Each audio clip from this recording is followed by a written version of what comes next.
Alléluia. Amen. Qui a été béni donc durant ce séminaire-là, cette conférence-là. Alléluia. Amen. Amen, amen, amen. Amen, amen, amen. Les touchés de Dieu qui a été touché, qui a été touché. Amen, amen, amen. Amen, amen. Gloire à Dieu. Bon, aujourd'hui, je n'ai pas de message. D'accord. Toute une semaine, on a eu les touchés de Dieu. Et vraiment, nous bénissons le Seigneur pour tout cela. Mais vu l'importance, je n'ai pas de message, mais le Saint-Esprit a un message.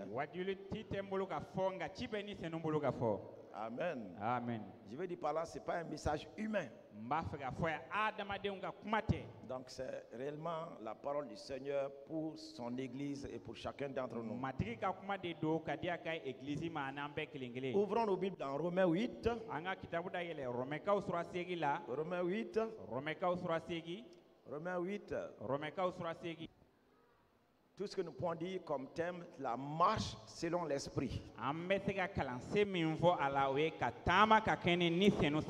La marche selon l'esprit. La marche selon l'esprit.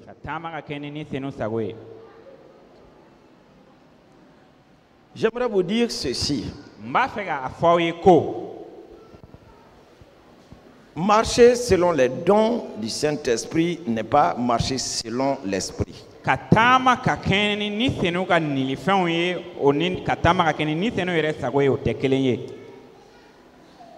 Regardons Romains 8, le verset 14. Il a dit, car tous ceux qui sont conduits par l'Esprit de Dieu sont fils de Dieu.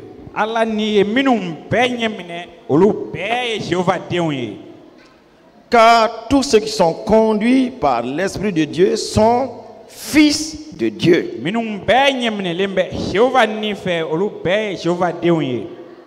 Si vous comparez cette parole donc avec Jean chapitre 1, le verset 12, il n'y a pas de contradiction. Là, il a dit, car tous ceux qui l'ont reçu, qui ont cru en son nom, il leur a donné le pouvoir de devenir enfants de Dieu.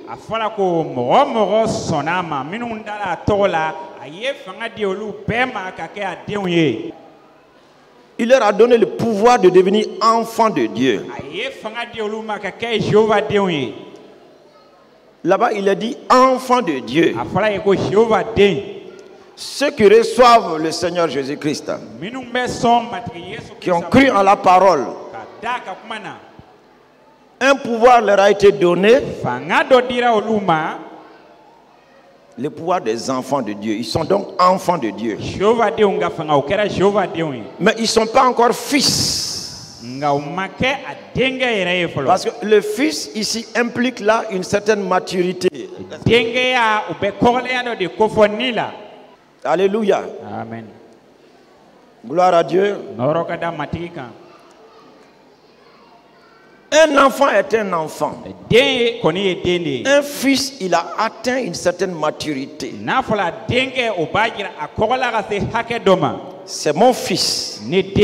Là, il y a une maturité. C'est mon enfant.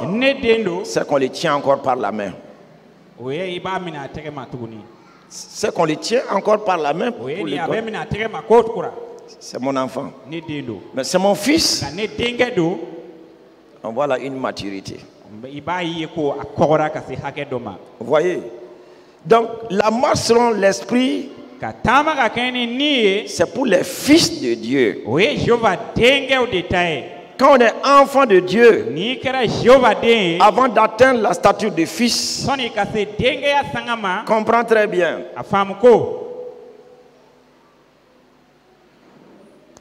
Tu es comme quelqu'un qui ballotte.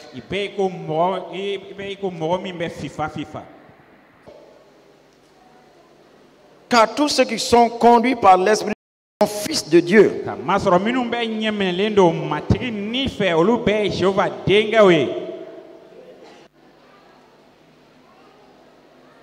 C'est-à-dire ils sont sortis de l'enfance spirituelle, Ils sont entrés dans une nouvelle étape, la maturité spirituelle, et c'est pour cela qu'ils sont fils. Ils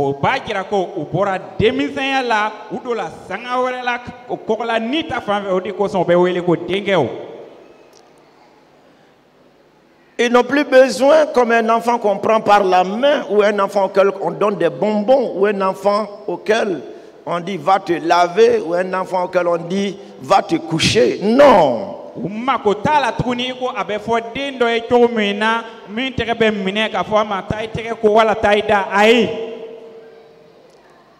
Voyons le verset suivant. Il a dit, et vous n'avez point reçu un esprit de servitude. L'esprit de servitude pour être encore dans la crainte. Mais vous avez reçu un esprit d'adoption. Vous voyez, par lequel nous crions Abba Père.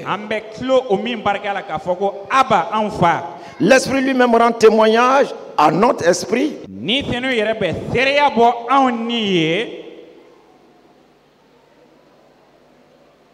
que nous sommes enfants de Dieu.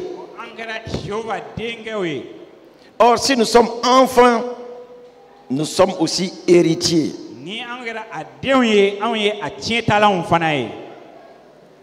Héritier de Dieu et co-héritier de Christ.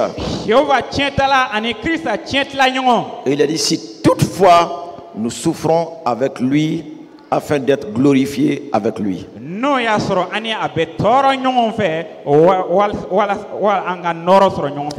Gloire à Dieu. Ce que je voudrais vous dire, nous avons parlé des dons spirituels. Nous avons parlé des ministères. Nous avons parlé du toucher de Dieu. Et nous avons vu ces merveilles, l'importance de ces dons réellement et du ministère. Mais si nous prenons cette parole qui nous dit car tous ceux qui sont conduits par l'Esprit de Dieu sont fils de Dieu.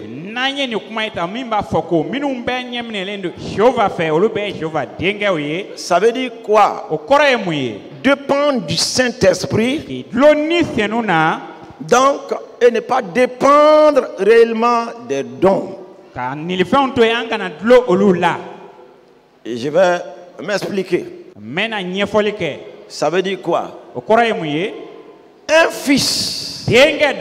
Quelqu'un qui a cette maturité spirituelle, il n'est pas conduit par une prophétie.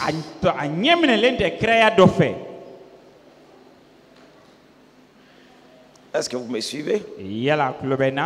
Il n'est pas conduit par une prophétie. Les gens courent de gauche à droite pour avoir la prophétie et pour être ainsi guidés, pour avoir, ils disent bon, avec cette prophétie ça m'a éclairé. Écoutez-moi très bien. Quelqu'un qui marche selon la prophétie ou des paroles de connaissance, c'est pas pour saquer ces choses-là parce que ça va être manifeste beaucoup. Et raison pour laquelle les Seigneur nous enseigne d'avance.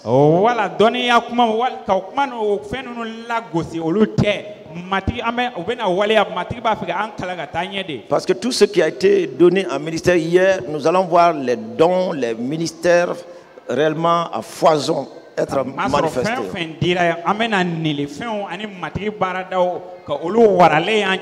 Mais le Fils est conduit par l'Esprit.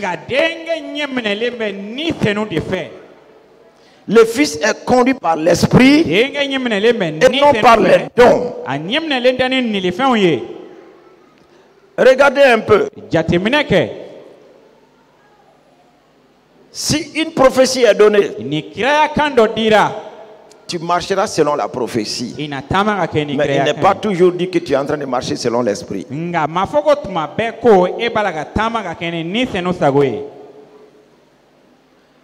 L'apôtre Paul,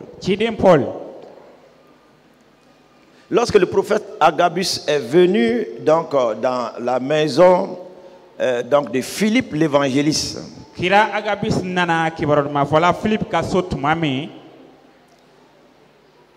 il a pris la ceinture donc de Paul. Il ne savait pas que c'était pour Paul.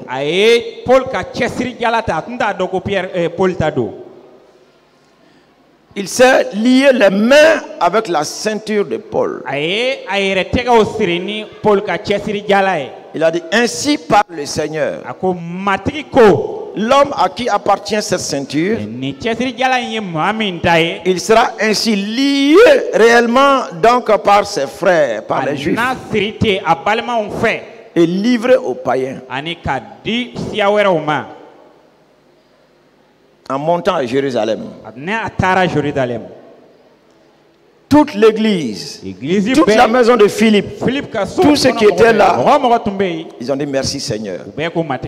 Et tous ont dit à Paul, voilà, le Seigneur nous a éclairés. Il ne faut pas monter à Jérusalem. Il ne faut pas monter à Jérusalem. Paul dit mais quoi?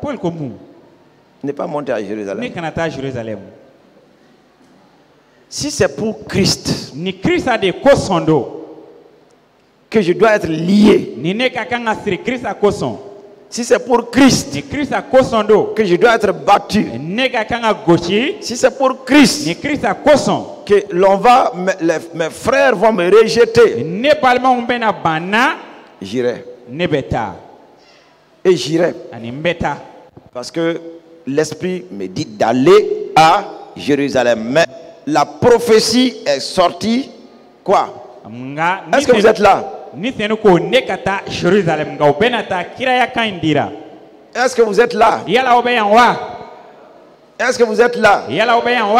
Donc le fils qui a une certaine maturité est conduit par le Saint-Esprit. Il n'est jamais conduit par la prophétie de quelqu'un.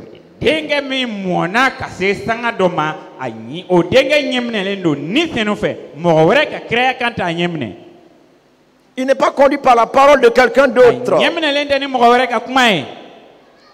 Sauf si cette parole est conforme à la direction que l'Esprit lui a donnée. C'est dans cette maturité que le Seigneur veut que l'Église y entre. Que chacun d'entre vous, vous soyez conduit par le Saint-Esprit. Conduit par le Saint-Esprit. Paul voulait aller en Bithynie. Mais le Saint-Esprit a dit, moi, je ne vais pas là-bas. Il dit, l'Esprit de Dieu l'a empêché. Comprenez cela. Là, c'était maintenant le don du ministère. Le ministère. Son ministère voulait le conduire en Asie.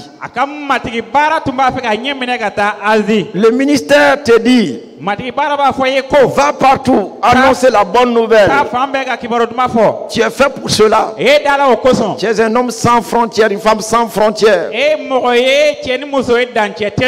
Oui, cette parole est vraie. Mais l'Esprit va te dire, ne va pas dans cette contrée-là. Être conduit par le Saint-Esprit, marcher selon l'Esprit. C'est à ce point-là que Dieu veut que son Église arrive, que tu y arrives, et c'est ce qu'est la maturité. Longtemps nous avons marché selon les prophéties des gens, selon les désirs des gens, et même des prophéties même qui sont vraies. Mais qu'est-ce que le Seigneur, où est-ce que l'Esprit de Dieu veut me conduire? Tu as parlé. Merci. Mais où est-ce que l'Esprit veut que j'aille? Cela dépend du Saint-Esprit. Il est déclaré. Vous voyez? Et vous n'avez point reçu un esprit donc de servitude pour être encore dans la crainte. Le fils qui est conduit par l'Esprit n'a aucune crainte. Mais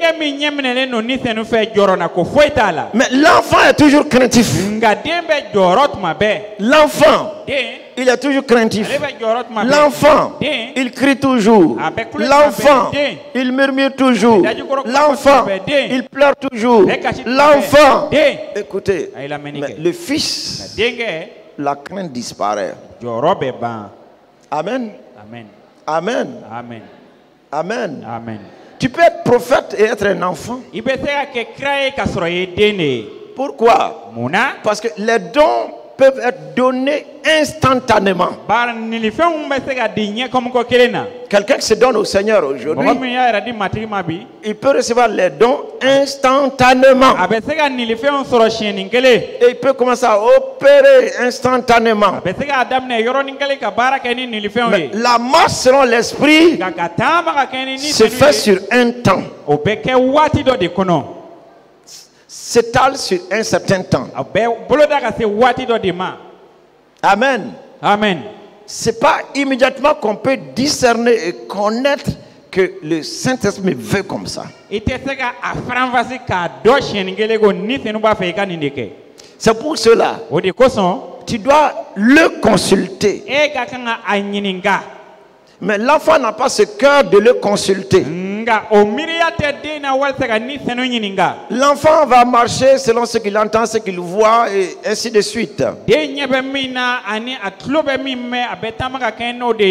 le fils va toujours consulter le Saint-Esprit. C'est pour ça qu'il a dit, dans la même suite de ce verset 15, il a dit, donc, vous n'avez pas reçu donc, un esprit de servitude pour être encore dans la crainte, mais vous avez reçu un esprit d'adoption.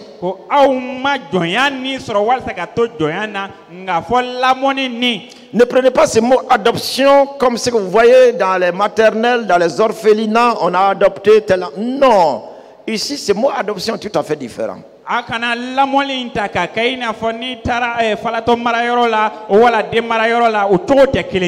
L'esprit d'adoption, c'est l'esprit de connaissance. Donc le fils connaît Dieu. Le fils connaît le fils. Le fils. Le fils connaît l'esprit. Puisqu'il dépend de l'esprit. Amen. Amen. Amen. Amen. L'adoption, c'est quoi? Nous sommes fils de Dieu. Nous avons l'esprit de Dieu. Mais nous sommes chers. Nous sommes sur la terre. L'adoption, c'est quoi? C'est de nous amener à vivre comme Dieu, notre Père. Alléluia. Amen. Même ton propre enfant, tu l'adoptes. Comment? Ce que tu es, ce que tu fais, tes vertus, tu l'apprends à ce qu'il puisse être ainsi représenté un jour. Amen. Amen. Dieu aussi, c'est comme cela. Depuis le jour où tu dis oui au Seigneur et que tu es né de l'esprit, il t'adopte, il t'amène à le connaître, à le comprendre, à agir comme lui, à penser comme lui. C'est pour ça qu'il va donner dans Philippiens 4:8 nos pensées, ce que doivent être nos pensées. Parce que c'est là la pensée de Christ, c'est là la vie de Christ. L'adoption, c'est par la parole, l'obéissance à la parole qu'il te donne. Quand tu conseilles ton enfant, tu donnes des directives à ton enfant, tu es en train de l'adopter. Donc l'adoption, chaque fois que Dieu nous parle, chaque fois qu'il nous donne des directives, des conseils, des orientations là, c'est là l'adoption. Pour que nous puissions réellement être tel qu'il est. Alléluia. Amen. Donc le Saint-Esprit, pour les fils, c'est le Saint-Esprit qui va les guider, les conduire, et non réellement donc les bonnes choses, même spirituelles, même religieuses. Il est dit, vous n'avez pas reçu, mais vous avez reçu un esprit d'adoption par lequel nous crions Abba Père. L'esprit qui est en nous, au-dedans de nous, frères et sœurs, c'est lui qui nous guide, qui nous dirige et qui nous donne le témoignage que Dieu est notre Père.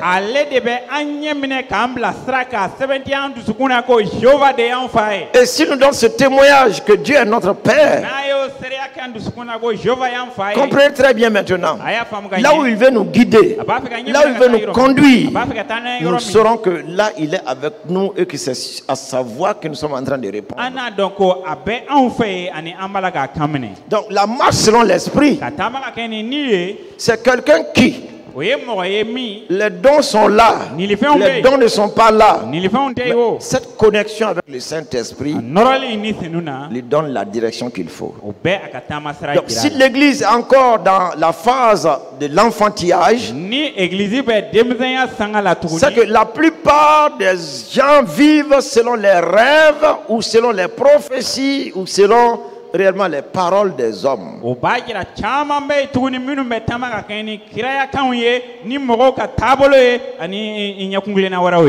Alléluia. Amen. Gloire à Dieu. Philippe arrive réellement dans le désert de Gaza, donc, et il trouve là l'unique Éthiopien qui était en train de rentrer en Afrique.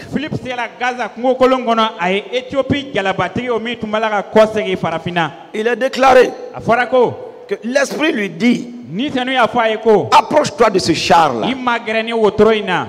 Approche-toi de ce char. Donc, conduit par l'Esprit, marcher selon l'Esprit.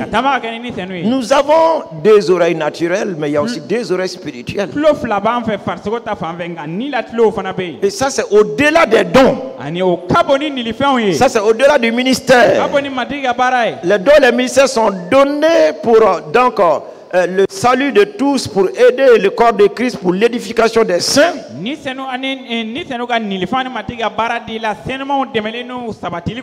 ta marche, c'est l'esprit. Ta marche, c'est lui qui te donne la direction. Alléluia. Amen. Gloire à Dieu. Oui, si il nous parle ainsi, c'est que vous êtes arrivé à un certain point où Dieu pense maintenant qu'il faut passer à l'autre phase de fils.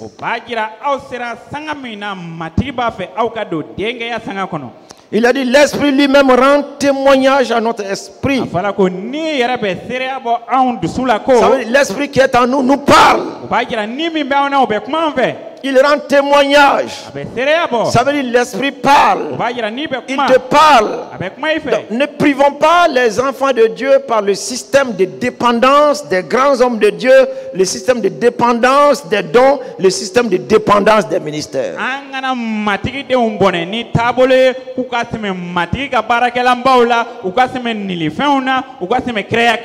Il y a un système qui est établi religieusement.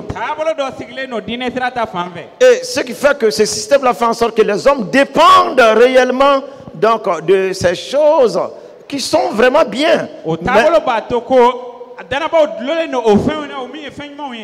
Mais c'est un système qui éloigne de l'Esprit de Dieu. C'est un système qui écarte de l'Esprit de Dieu. Alléluia. Amen. Gloire à Dieu. Mais il n'est pas dit qu'on ne voit pas ces hommes en tant que pères, en tant que matures, en tant qu'expérimentés. Mais on ne dépend pas d'eux.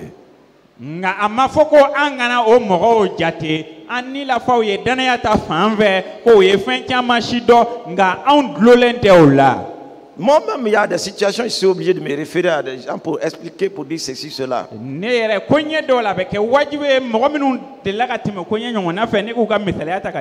me diront, bon, dans de telles situations, voici. C'est tout à fait différent de se laisser conduire et diriger. Alléluia. Amen. Gloire à Dieu. L'Esprit lui-même rend témoignage à notre esprit que nous sommes enfants de Dieu. Or, si nous sommes enfants de Dieu, nous sommes aussi héritiers de Dieu, co-héritiers de Christ. Si toutefois nous souffrons avec lui afin d'être glorifiés avec lui. L'enfant est déjà héritier. Vous voyez?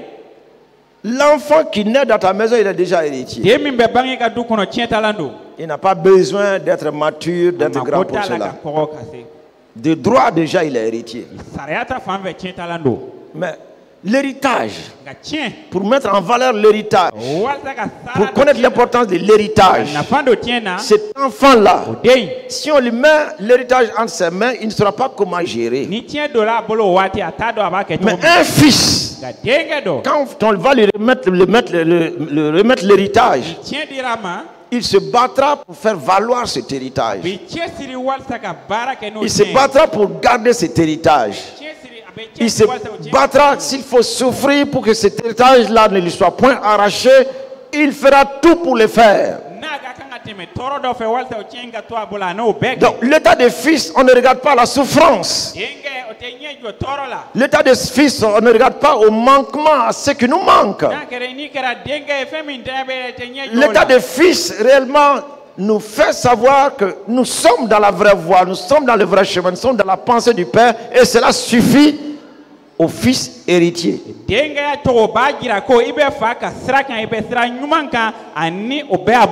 Alléluia. Amen. Gloire à Dieu. Se laisser conduire par le Saint-Esprit. Marcher selon l'Esprit. Frères et sœurs, c'est ce pas nouveau maintenant dans lequel nous devons entrer. Bien que nous allons commencer à goûter à ces merveilles. Vous avez vu hier le temps du ministère, tous ceux qui sont avancés dans les différents appels au ministère et les différents dons. Comprenez une chose, que Dieu a déjà exaucé ses points de prière. Et puis regardez un peu. Parmi toutes ces personnes-là, je ne fais l'imposition des mains à aucune personne. Et durant tous ces séminaires-là, je n'ai pas fait d'imposition de main à qui que ce soit. À qui que ce soit. Mais hier, quand j'étais là, donc je ne sais pas dans quel groupe, je suis descendu pour toucher une femme là. Je ne sais pas c'était quel groupe. Je ne la connais pas. Vous voyez? Donc parmi toutes les personnes, c'est la seule personne à laquelle j'ai imposé les mains depuis le mercredi soir. Parce que je suis là, je n'ai jamais reçu donc dans le cœur d'aller imposer les mains ou bien ceux qui sont avancés de leur imposer les mains.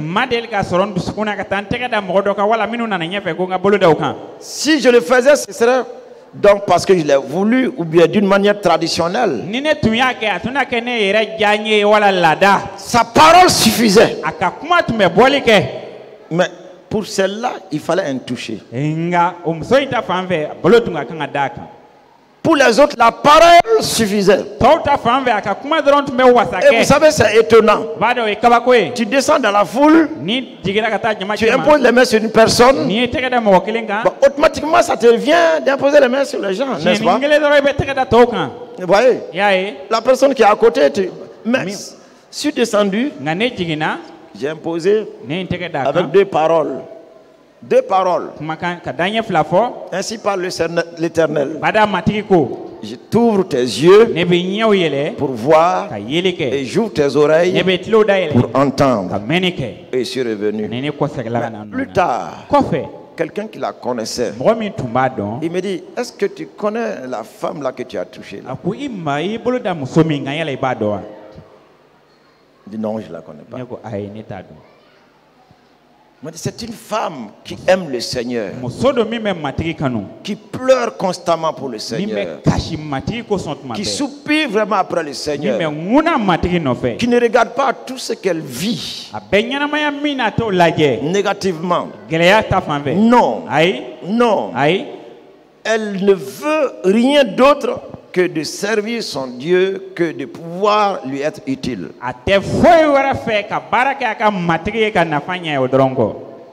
Donc, le fait de descendre et toucher cette femme-là, c'est ce qu'elle attendait de la part du Seigneur, une telle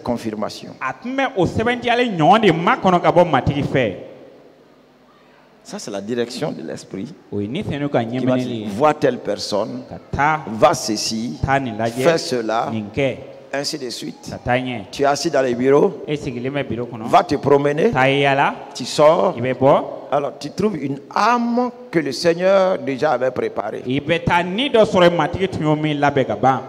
Alléluia. Amen. Gloire à Dieu. La marche selon l'esprit. Nous allons pouvoir développer cela parce que nous ont dit que chaque semaine maintenant,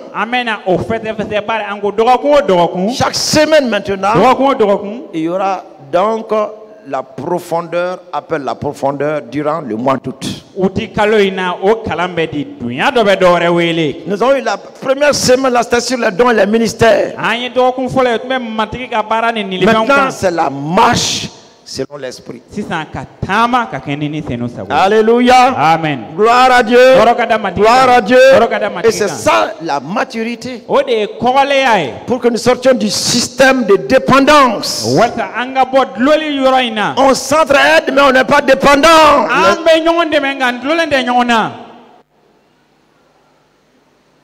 Amen. Amen. Amen. Amen.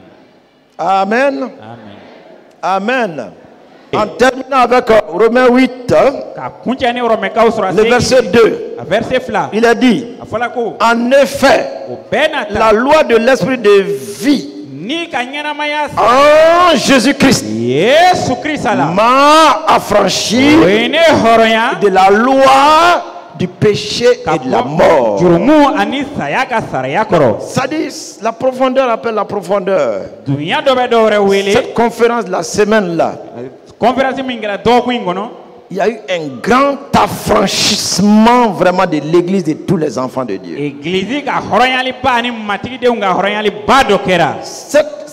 Disons que cette loi donc de l'esprit de vie, c'est comme ce contrat là dont on vient de parler. C'est là la loi de l'esprit de vie.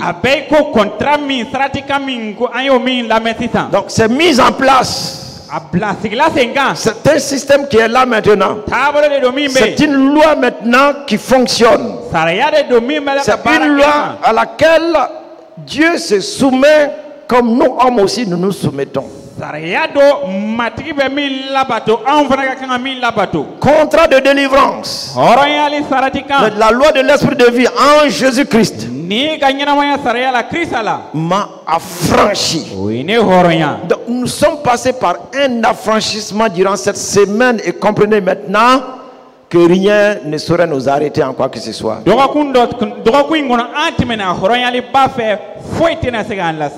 Cet affranchissement-là, comprends-le. Dans tous les domaines de ta vie, où il y avait un blocage, il y avait une barrière, tu ne savais comment y aller, l'affranchissement a eu lieu.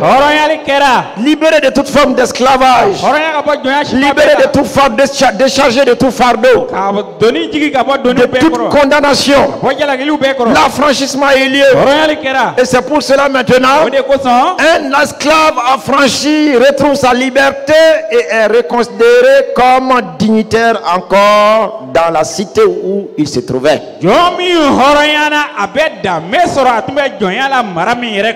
Et c'est pour cela, un affranchi, la cage dans laquelle il était retenu prisonnier, cette cage-là a été brisée au nom de Jésus.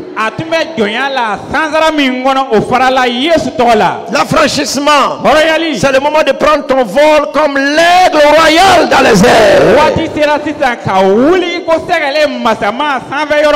L'affranchissement, c'est ne plus réellement se contenter d'avoir des miettes par des mains qui te donnent, mais c'est que du haut, maintenant en hauteur, tu fonces sur ton héritage pour prendre ce qui est à toi.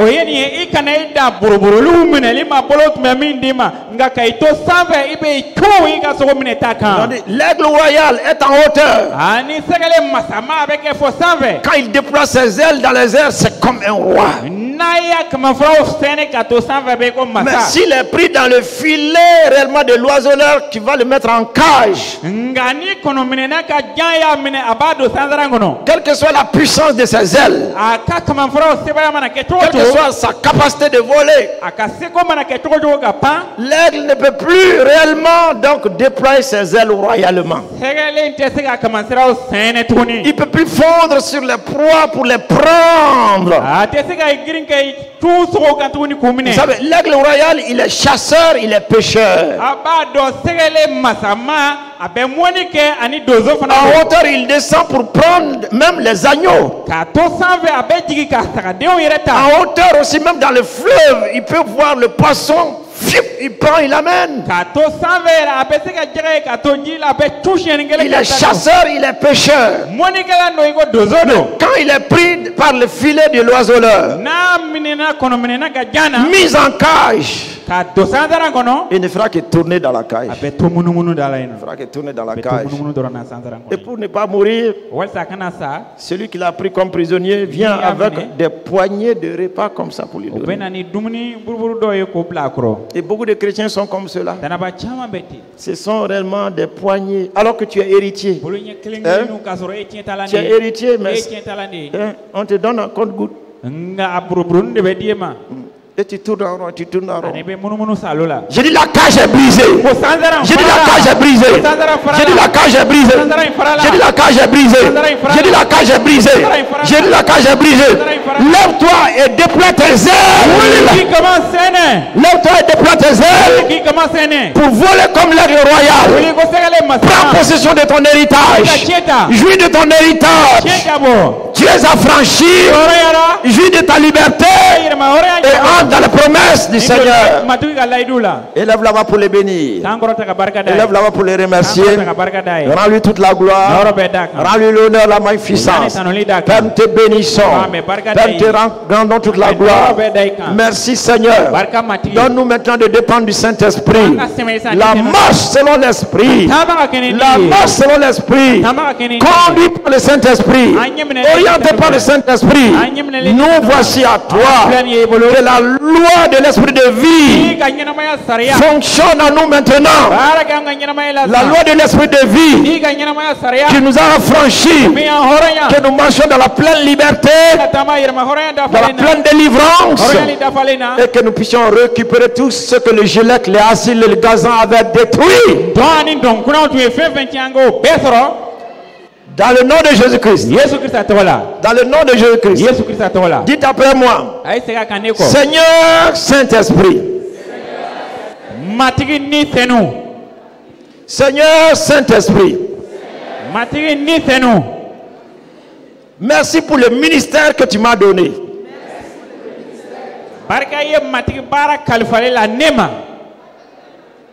Merci pour les dons que tu m'as donnés.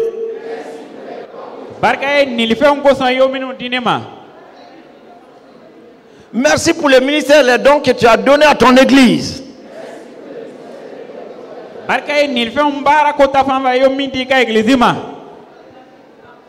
Maintenant, Seigneur Saint-Esprit, esprit d'adoption, toi qui parles au-dedans de moi,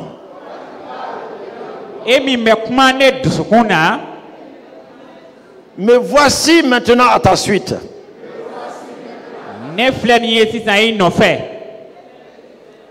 Dirige-moi maintenant. Conduis-moi maintenant. Que je puisse suivre la direction divine dans tous les domaines de ma vie.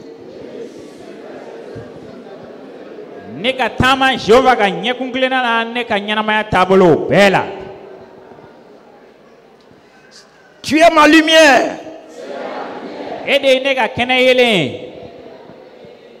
Je te dis merci pour le chemin que tu as frayé devant moi.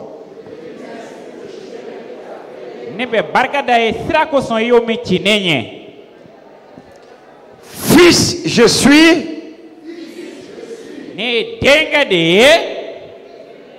Je suis sorti de l'enfantillage. Maintenant, cette nouvelle marche vers la gloire, le triomphe et la victoire.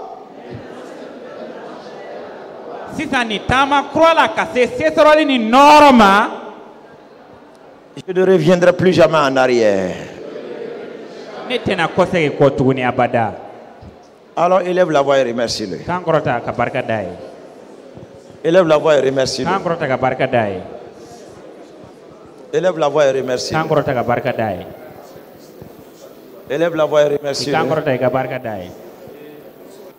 Dans le nom du Christ Jésus, acclamons, acclamons, acclamons, acclamons. Amen. Amen. Veuillez vous asseoir.